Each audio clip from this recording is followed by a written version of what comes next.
Jeremy jumped on the table and was like, "Attention, everyone! The toilets are screwed. No one can go to the bathroom."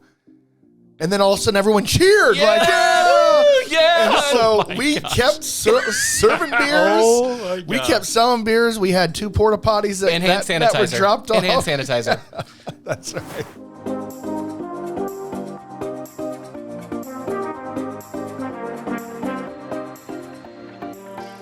Hey everyone, my name is Ethan DeLeon, and I'm here with our founder and CEO, Jason Duff. With us today, we have our Vice President of Marketing and restaurant owner, Adam Rammel. Hey guys. We want to welcome you to the Small Talk podcast, where we try to share some of the valuable lessons with what we have learned about entrepreneurship, real estate, economic development, and more. The point of this podcast is to create value for you, the listener, and to create a space to learn, talk about what's trending, and inspire others. Whew, man, I got to change that intro. I mean, but did you hear, like, Adam jumped in? That was the quickest we've ever heard a guest jump in, like, ready to be on the show. Love your enthusiasm, I'm eager. Adam. I'm ready. Oh, you're ready. Okay. I timed it perfectly. Like everything in life? Right? No, not everything. Does your wife agree about that? No. All right. Speaking of stories, let's take it back to the beginning. How did this whole partnership between Jason Duff and Adam Rammel happen? I don't know this story, so I will be enjoying it with the listeners. Well, I'll kick it off on that front. So, in starting my business, I really tried to find, something that people would actually pay me money to do. Mm-hmm. So, and I think that's for a lot of entrepreneurs when they start out, it's like, it starts out as a side gig, and then you listen to your customers, and then it can become something more significant. I grew up, both my parents were small business owners, and it just happened by default. I would work in our businesses on marketing initiatives. And at the time, that was doing things with Yellow Pages and newspaper and radio. The websites were just starting to come out.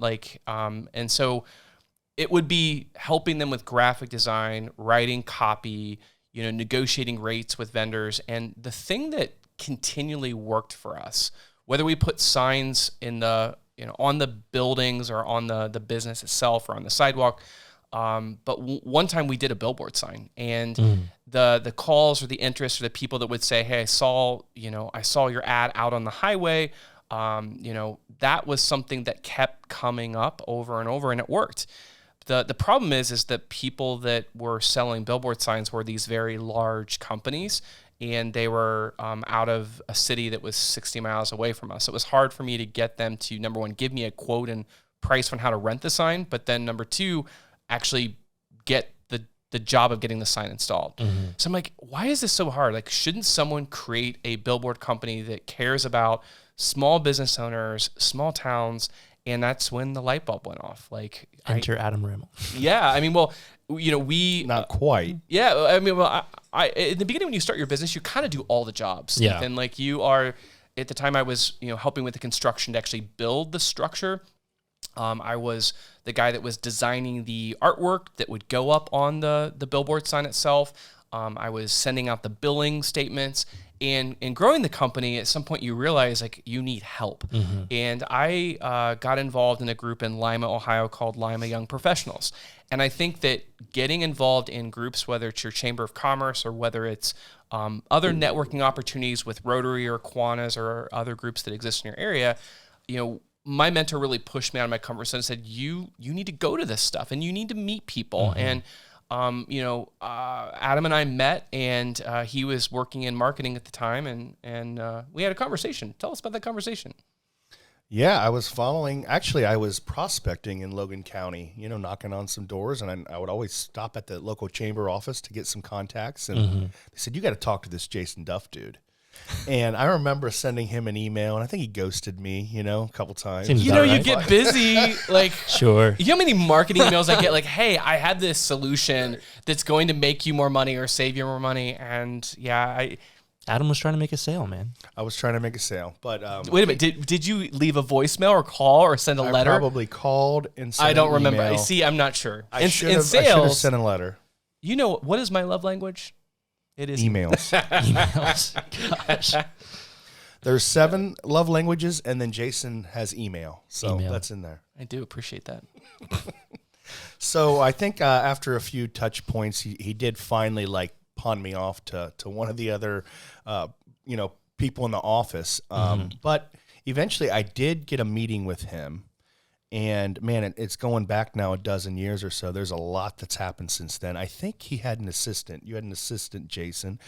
And I think she told me what your favorite cookie was from the Delta flights. You liked the Biscoff cookies. Biscoff cookies. Ethan, have you had a Biscoff cookie? I can't say that I have. Okay, well, we're going to make a point to share some. So it's like... Next podcast.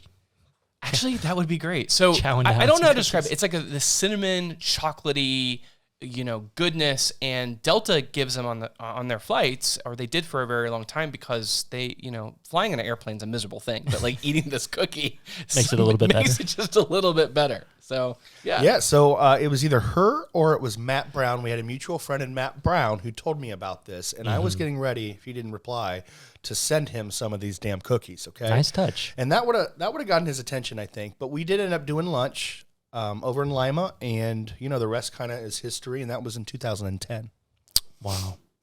And when you think about hiring someone, it's a vulnerable thing too. Like you want to get to know them, you want there to be the right fit. And I think part of us connecting at lunch, it was like realizing we love small towns, we love small businesses, and we actually share a love for marketing. The show Mad Men was just kind of coming out, and we were laughing and joking like we'd love to be like the Don Draper and like the advertising agency, but do it in like cornfields. And I think that's where the partnership or the idea of working together really began. Wow, that's awesome. So were you originally from the Lima area? Coldwater is where I graduated from, but wife and I, fiance at the time, were living in Lima for about 3 years. Okay, very cool. Where'd you guys go out for lunch? Do you remember? Texas Roadhouse. Texas Roadhouse. I thought you were going to say it may have been dinner, but anyways, Texas Roadhouse. And I only remember that because I was kind of nervous, and you know the rolls at Texas Roadhouse. Yeah. You can't go there without those rolls. And I think I cut my finger and I had to get a Band-Aid. So I don't know why I remember that. Blood brothers. That yeah, we were blood brothers from the start.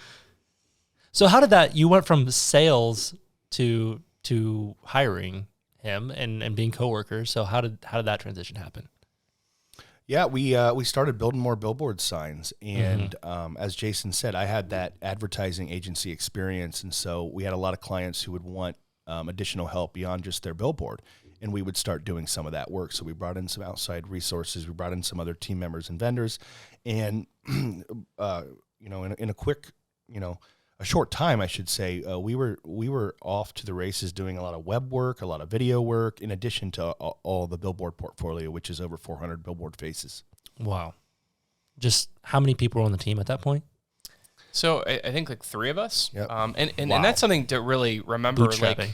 Going from one sign to 400 faces in Ohio and Indiana is quite a feat. Yeah. And, good thing is Adam and I had some mentors, people like Dick Lehman and Cecil Smith and, Dustin Wickersham, people that were with us along the journey as we were, selling, building, and growing that portfolio. But today, it's still cornerstone of the work that we do here at Small Nation. And Adam, leads up with Vice President of Marketing. That rolls up still that he has the leadership with that. But we now have a team, underneath him, a sales manager, graphic designer, installer. All of those folks are, still creating those results for our clients today. Yeah. Under the brand of ComStore. So what is ComStore? Where does that name come from? It's a great question. So, again, probably many of the entrepreneurs that are listening to this, it's like there are moments where you name your business things that make sense, and there's moments where it's like, I'm not sure why I named it that. But no, we had a self-storage facility. Self-storage was, again, one of our first businesses, and it was called Community Storage. And the short version of that is just ComStore. So Community Storage. There you go, folks. Yeah, and then that we okay, we're creating a billboard company. Let's call it ComStore Outdoor. And so it just became kind of an extension of what we were doing. And, today, the word outdoor really is billboards. I mean, billboard signs are they're a very effective tool, and they're in this kind of overall umbrella in the industry called outdoor advertising. Yeah. And as you mentioned, this is still a pretty big part of Small Nation. So can you explain to us a little bit how that process works? Like, if someone's listening or are interested in billboards, and like, where are we? And if they're interested in that kind of thing, what do we provide? Yep. So we have a network of around 400 faces in Ohio and Indiana. And we do everything from the initial, consultation to coming up with a design, to printing that design. We have an installer who will install that sign, and we'll follow back up with a client and see what other additional marketing services we can provide them. But if you drive by a sign on the highway, we have an idea for that sign that can help your business. And it really, how Small Nation was started is when we were putting up these signs and helping small businesses grow and come off of the local route or the local highway and shop downtown in that town. So really at the core of what Small Nation still does today, that is kind of what Comstore Outdoor did 12, 15 years ago. Kind of focusing on the small town. Here's why it matters is that we loved historic buildings. We wanted to invest in businesses and see, the town thrive, but we needed a vehicle that banks and investors would lend us money to, because it takes massive amounts of capital to renovate a historic building. So when we got the track record that we had a business model and that we were creating results and success for our clients using effective advertising, that's when the banks said, we trust you, we believe in you, and we want to work with you. So not only did banks give us loans, but many times they would say, can we work with you from a marketing and advertising perspective? Like, we see the results of what you're doing. We want to be a part of that too. And, in our DNA and history, we have leased buildings to banks. We have helped banks, design effective marketing and advertising for their products. And now we use and depend on the financing from them and returning business to them, building our businesses, our projects, our properties today. Yeah. Wasn't your first building actually a bank, your first real estate purchase? Yeah, Lakeview, Ohio. So talked about that in the first one a little bit. Yeah, I mean, that really was the beginning from a real estate acquisition standpoint. But, that you kind of see the web of how things kind of unfold. And I think the key is we've always been people that have listened to solving problems. And, that marketing equation, when we were building the billboard business, you and your wife, I kind of talked with you about relocating because most of our activities were moving to Bellefontaine, Ohio. And Bellefontaine at the time, do you remember driving in for the first time? Yeah, Renee said, we need to look at Urbana or somewhere else. We are not living in Bellefontaine. Hell no. That's what she said. Those were the words that she used too, and she Renee is a very kind, quiet person, so if she uses those words, that means something. Yeah. So where do you live now, Adam? In beautiful Bellefontaine, Ohio. And we are Ohio's most lovable downtown. That's right. No, it has been, Ethan, it's been an amazing journey to just watch over the last dozen years. Things go from, basically nothing to now a flourishing downtown with a lot of amenities and things. It's just been a hell of a ride, and it's been a lot of fun to be part of that too. Did you guys ever envision it would be what it is today?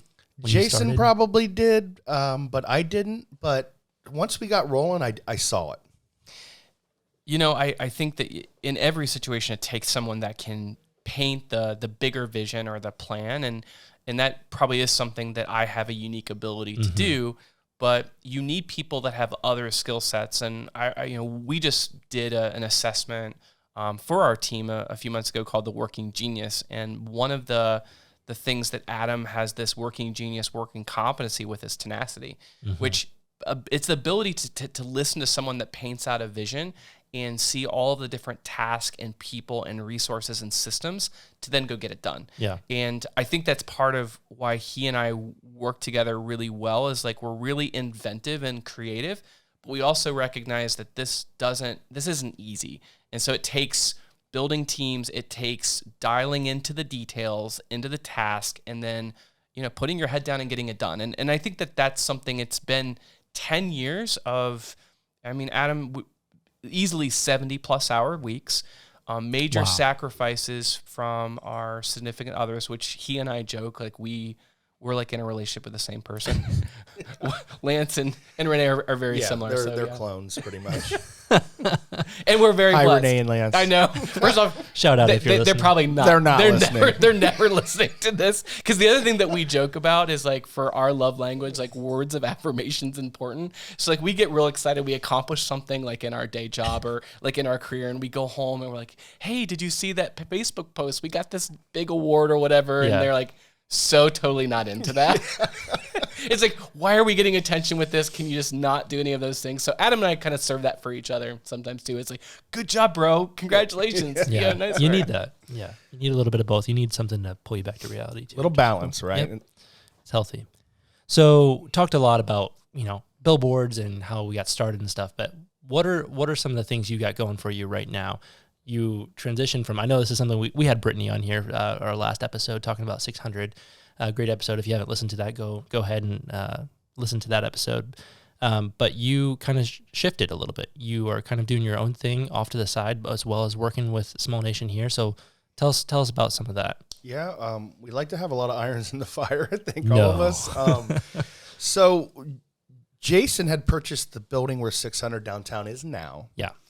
And we realized how important that food and beverage is to the overall project and revitalization of the community. And I was really enjoying craft beer at the time. It was really exploding, like in 2013, 14. Breweries were popping up all over the state of Ohio. Yeah. We were driving to Columbus. We would experience Flights and Growlers and the new hottest brewery, and we'd bring all that back to Bellefontaine. And but while we were there, we'd see a lot of Logan County people. And so we thought to ourselves, if 600 can get, a pretty decent price on this pizza, I bet we could get $6 for a craft beer. And, all the naysayers and even some friends and associates of ours said, no way anyone's paying that in Bellefontaine, Ohio, Well, there was this building that was for sale, and I think Jason and I started talking. I'm like, man, that'd be perfect for a craft beer bar. Or you said that, or I said that. Didn't have a roof, didn't have a floor. I think it had a rickety ladder that went down to the basement. And I'm the kind of person, and I crawl through buildings even if I'm not allowed to do it. Like even if it's a property that's in just a kidding. We neighboring don't town. I mean, someday if I do get arrested, it's because I've probably been trespassing. But hide your kids. Yeah. So there was this rickety ladder, and I went down in the basement, and the ladder broke.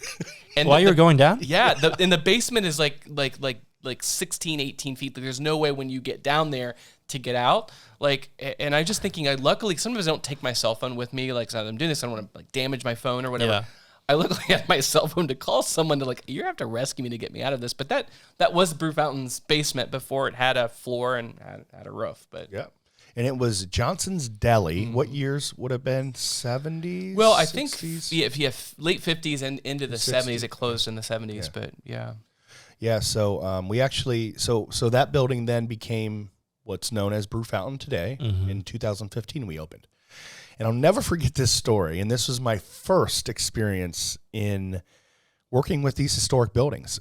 It was Thanksgiving Eve, and we were out partying. You remember this? It's very vivid. Very vivid. And, I'm like, okay, we're ready to rock. We got all the bartenders ready. People are going to be coming in. One of the You're biggest, just opening. Brand new. The night we opened of the biggest party night of the year, which, we thought, well, let's just go for it. Let's go.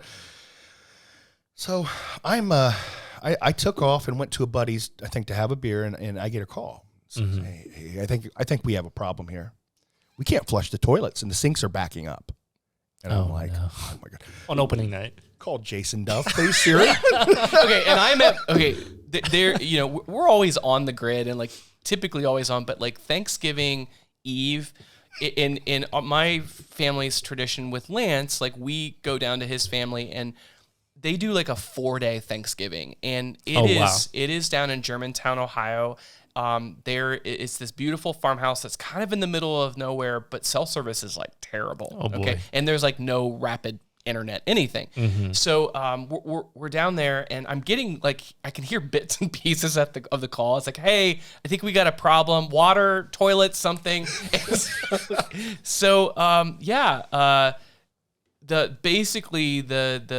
the sewer or the pipes. What happens when you renovate a building, construction debris and old pipes, sometimes between the building and the city, they need to be scoped and checked out. And we thought we had done all of this, but there was a massive sewer backup that you can imagine Thanksgiving Eve. There's nothing good about it. And my gosh. I do say, I said to you, we have to close it down. It's a public health issue. Definitely close it down. And I think if I remember the story, basically your team went out and said, hey guys, we got to wrap things up and close up. There's no bathrooms. Jeremy jumped on the table. This is when we knew we had something special. Jeremy jumped on the table and was like, attention, everyone. The toilets are screwed. No one can go to the bathroom. And then all of a sudden everyone cheered. Yeah! Like, yeah! Yeah! And so we kept serving beers. Oh my God. We kept selling beers. We had 2 porta potties that, And hand sanitizer. that were dropped off. And hand sanitizer. That's right. But, the good thing is my we gosh. knew that from that point, it was only going to be gravy there on out. And we knew that we had. It's funny now, you look back and And wouldn't it rather- is like these are things that I haven't thought about in years, which is kind of cool to reminisce a little bit, because we're always just charting ahead. But we knew we had something special with the community when they rallied behind us, even when we didn't have restrooms. That's awesome. So we're talking about Brewfountaine. Now there's a part 2 to this story, talking about the Syndicate. Eventually, I mean, I know this is probably how many years apart are they? Before you go there, just highlighting a few things.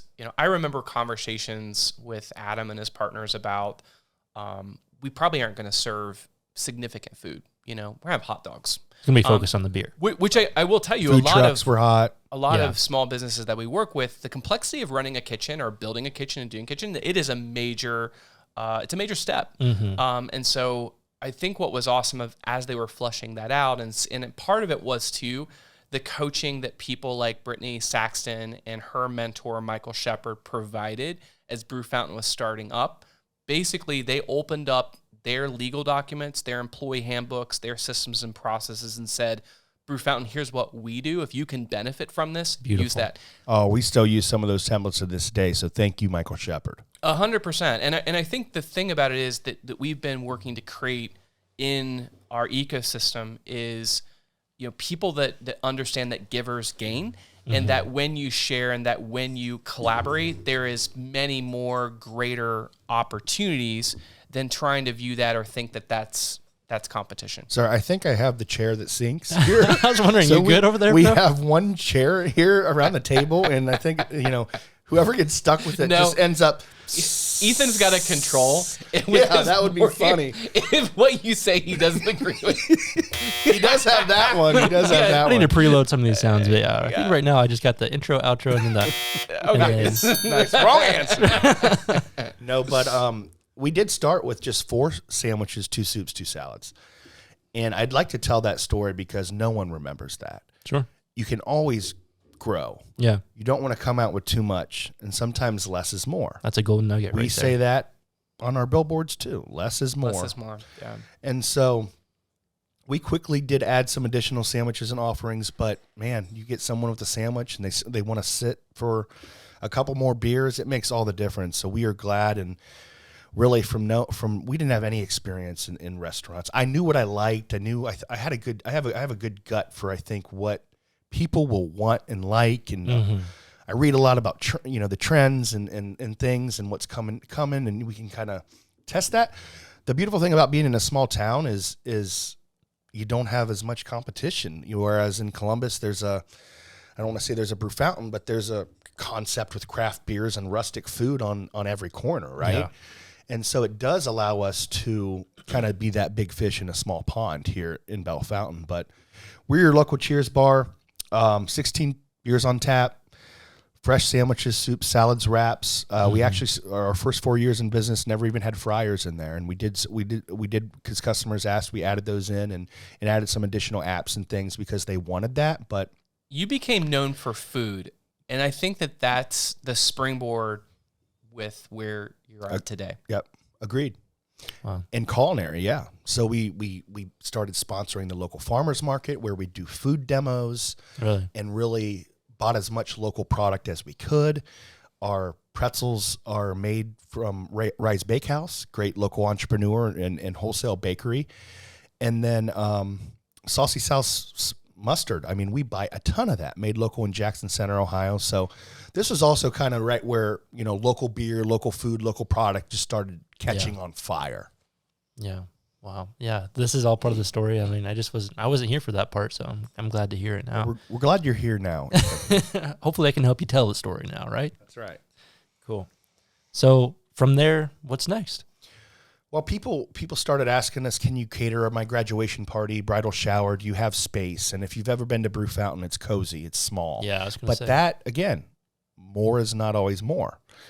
On Thursday nights, when we would have our tap takeover events and feature local breweries and give away, pint glasses, I mean, that place was packed, standing room only. Now, that's just pre-COVID, right? Yeah.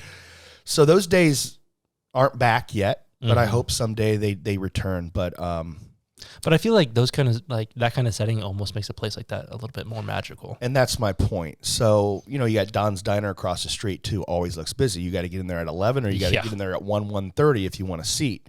So no one wants to go to the place that looks, my kids are even trained to this. We go to drive by a Mexican restaurant and there's 2 cars there. It's like, Daddy, I don't want to go here, They're even learning. It's like, I want to go where the people are because that means it's good. Yeah. And so that there is, again, more is not more. I've learned that a lot. You'll keep wanting more in life, right? You want more. You want this. You want bigger this. You want this. And at the end of the day, when you add up all your time and energy and everything else, is it really worth it? Maybe not. Mm-hmm. And that's something that you can only learn by experience. Wow. So tell us about the Syndicate. What do you guys do there? Yeah, just to kind of close that loop. We wanted it to be an event center. And this, again, the graduation party, the bridal shower, can you guys cater? Can you guys host big parties? The Syndicate was our answer to that. It is right next door to Brewfountaine. So, Jason, correct me if I'm wrong, I don't think there was any new construction that happened in the downtown. It's the first new construction in probably 20 years. Yeah, wow.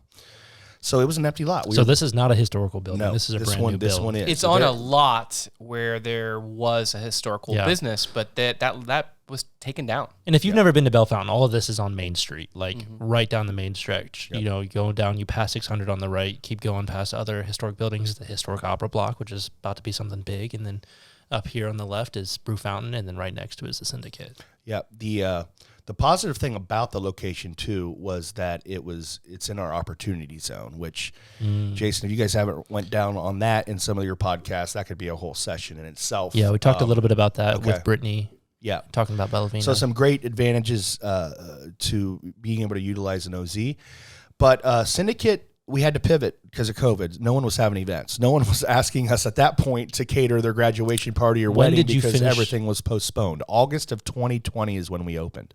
August of 2020. It was the peak of the pandemic. And then our first summer out, we thought we were good. And then was it Omicron or whatever? I don't even want to think about that anymore, but one of those waves hit. So now, as of this podcast, we're going into the summer of 2022, and we couldn't be more excited. We think we learned a lot the last couple of years. We've got live music, great dinner, Thursday, Friday, Saturday. Brunch, it's probably what we're most known for. Believe it or not, there was not a brunch spot in Logan County. Not just Bellefontaine, Logan County. Yeah, maybe even Hardin County. I think, and again, the kind of brunch, when you think about this, we're talking about chicken and waffles, sweet potato waffles. We're talking about eggs Benedict, mimosa flights. Like, we have McDonald's. Yeah. We have, Waffle House. Bob Evans. But I think the kind of brunch that a lot of people are exposed to in the bigger cities and is a major appeal, it didn't exist. Yeah. Yeah. So we're excited at that. And really, we've made some key hires. You're only as good as your people. Your people take care of your customers. We've got a great team. And actually, it's funny we're reminiscing now because just this week we had a full team meeting kind of kicking off the summer. I saw that, and I wanted to, you don't take the time a lot of times, or I don't, and I'm seeing how important it is to tell that origin story or where you came from, because your team members want to be part of that journey and culture and want to let them know that there's lots of opportunity here. You don't have to just be a server if that's what you're hired to do or whatever. There's a lot of paths. And I think that's the other thing that's cool about Small Nation, the ecosystem. I've connected some of my servers or bartenders with other opportunities within our network, even if they're not directly working for me. And that's pretty darn cool and powerful. And I think the same thing is how many other towns that we're connected with throughout Ohio. And even as we're doing more national events, like building these really deep, meaningful friendships and relationships with people that are just like us in other parts of the state or other places around the country. Yep. And it is kind of the economy. If you can do something that benefits them, how can you make their life better? How can you introduce them to a new tool, a new resource, a relationship? Like, I think in business, if we go back to the days of us, being a part of the Lima Young Professionals, it was about how we can help other people in the group. And I think those same principles are tried, tested, and true in business and in life. Wow. Yeah. You kind of brushed over it, but you launched in COVID. I know, like, no one wants to think about that. Can we pause on that real quick? So just to share, when that happened, this was the kind of innovation and leadership and tough decisions that were being made. We immediately moved into our office here in the basement, and that's when Zoom was kind of first just introduced. And we started. Wish I would have bought the stock. Oh then. Boy, we all do. But we started trying to communicate with our tenants, with our businesses, with our employees, as new government mandates were coming down.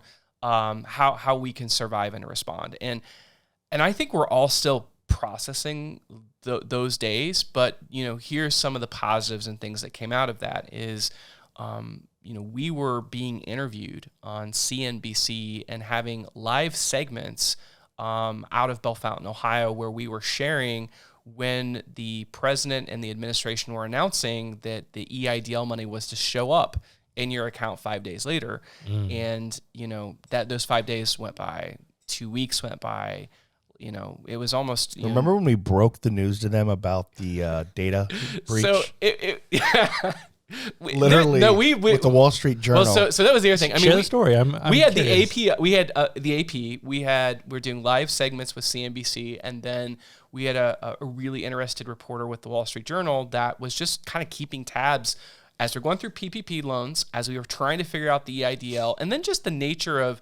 Ohio was somewhat the first state to really start to shut down. And, at the time, the governor was really focused on, as he was getting, health mandates and getting orders, he was being very proactive compared to the rest of the country. So the media was very much focused, well, how is that impacting your business? And at the time, it was devastating.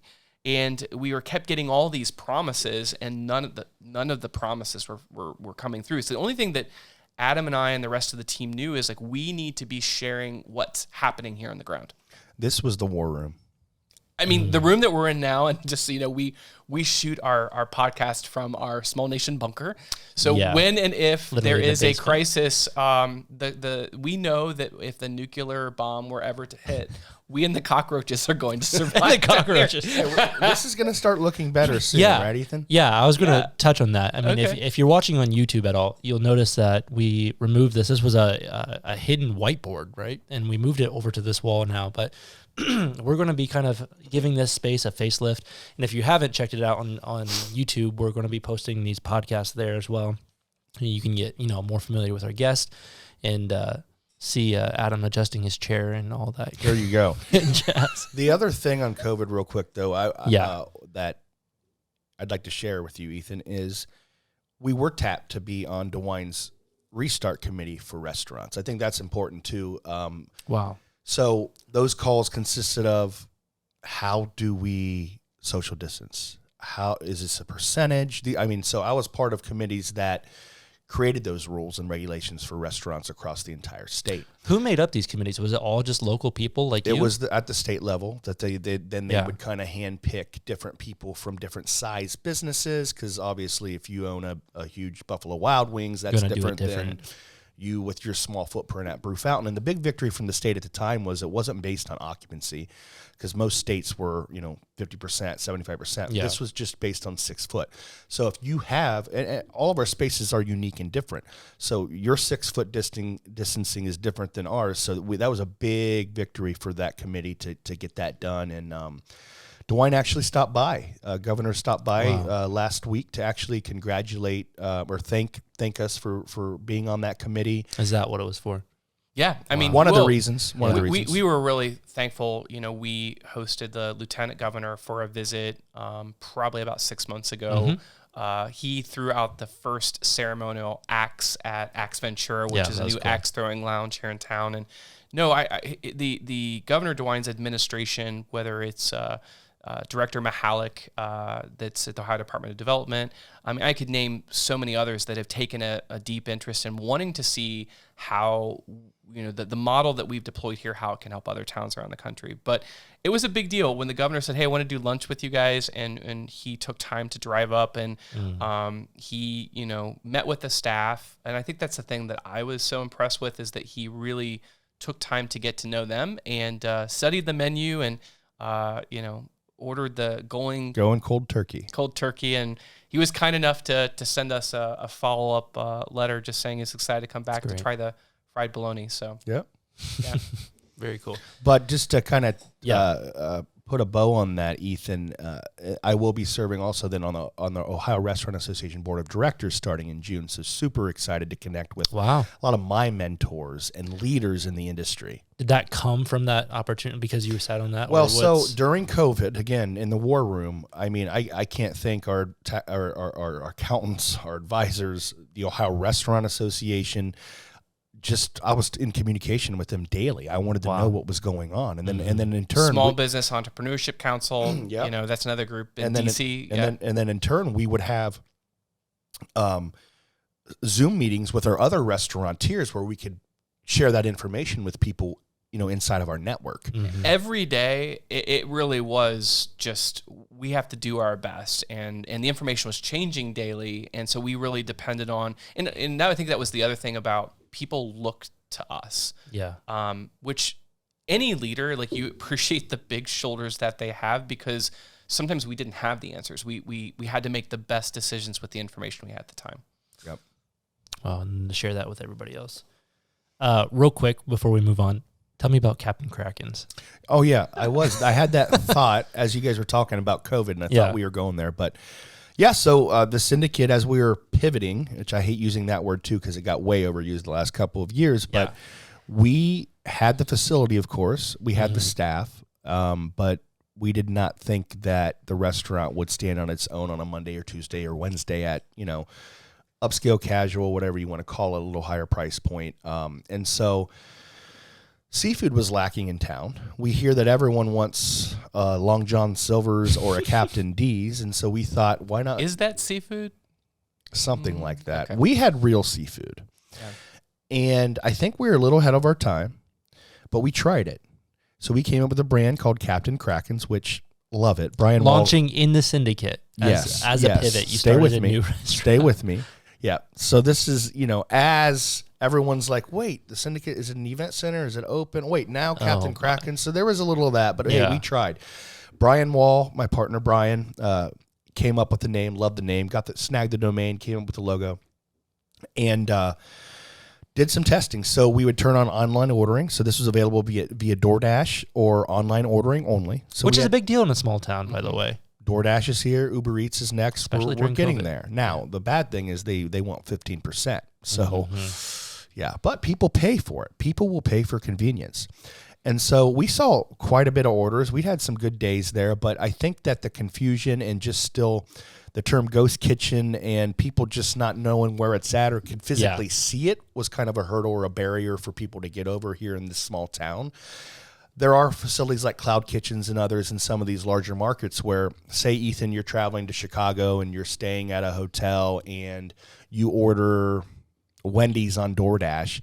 It's probably not coming from a physical Wendy's store. It's probably coming from a warehouse where whoever is the mother brand of Wendy's is probably putting out 5 menus. So if you would have ordered Baskin Robbins or whatever, that's probably coming out of that same kitchen, and it's just to go all day long. No front of house workers, You've got no storefront. Completely different than traditional model. Exactly. Yeah. And so there are some bright spots that came out of COVID.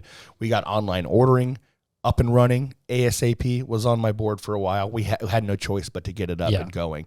Partnering with DoorDash, takeout, curbside, text messaging, all of that technology was a big deal during COVID for sure. And I assume coming out of COVID, you're just seeing that stay consistent. People are still using those tools. Yeah, absolutely. Yeah. Wow, that's very cool. So you mentioned some of the things briefly, but what are some of the cool things coming up for Brewfountain, the Syndicate? You touched on the concert series in the summer. Yep. So last year we ran April to September, which we learned was a little, because it's Ohio, so you've got crappy weather and early on the front of that and at the end of that. Mm-hmm. So we're going to just go Memorial Day to Labor Day, like a lot of Sure. things go at Indian Lake or other summer events. Changed the time to 7 to 10.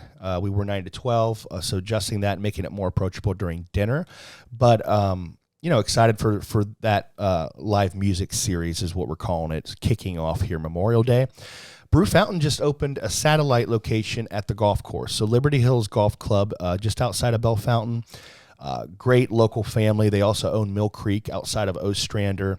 And they just didn't love the restaurant business. They love the golf business. And so I've had my eye on it for a couple of years, and then the Syndicate came and COVID came. And so I revisited it, just this past winter and told my team, hey, let's do this thing. And in 8 weeks, we had this thing really opening. That's and I think the golfers, the community are excited. Liberty Hills is really excited. It's adding energy out there that they haven't had in a while. Mm-hmm. Got some of our staple menu items from Brewfountain, like the Reuben and other things there. They had 3 beautiful pizza ovens that we're utilizing out there. Wow. So, a pitcher of beer and a pizza after a round. It don't get much better than that. Yeah.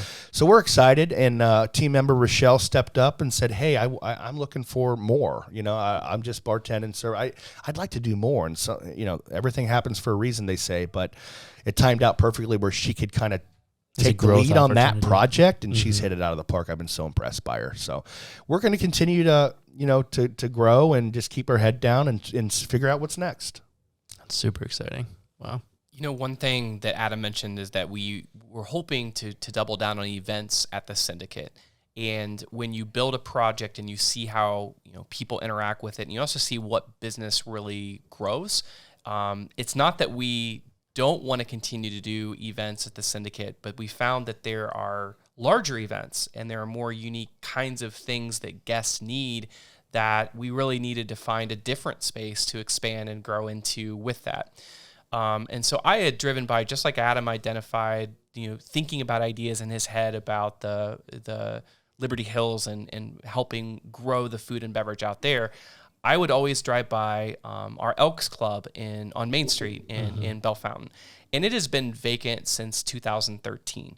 Unfortunately, what's happening in a lot of towns around the country is their fraternal clubs and organizations are consolidating and getting smaller, which means that sometimes financially it doesn't make sense for those clubs to continue. That doesn't mean there still isn't strong demand for people to convene and the need for meeting space and places to celebrate weddings, parties, events. And so Adam and I kind of talked about it and said, why don't we partner up on this? You've got this incredible team working at the Syndicate, offering great food and beverage. We could purchase a liquor license, and then I'll work using the gifts and things that I have with design and understanding the real estate, understanding how to bring this property online. And so we charted out together to create a new venue in downtown Bellefontaine called the Vivian. Mm. What's great about the property is this mid-century modern building that has a lot of history. If you speak to folks in the community, there probably isn't anyone that hasn't been to the Elks or that venue space for something. It could be that they were involved in Key Club in high school and would attend Kiwanis meetings there. Or it could be that their parents or grandparents celebrated their wedding or anniversary. And so we have worked and charted out with our architects and found the story of the founder of the Elks. His name was Charles Vivian. And, he was part of a group of 3 other men that immigrated from England to New York City, being involved in the theater scene. And 1 out of the 4 members of the group passed away, and the other 3 stepped up and created this nonprofit group that became the Elks. And we're paying homage to the founder by calling the project the Vivian. Mm-hmm. And it is going to be a destination for weddings. Of course, we'll have other parties, meetings, and events too, but really the kind of things that brides and grooms are really looking for having that great bridal suite, that great grooms area, having an awesome U-shaped bar, state-of-the-art catering kitchen, and they're just really comfortable, inviting amenities. A patio in front, really nice, large dining room and lounge area.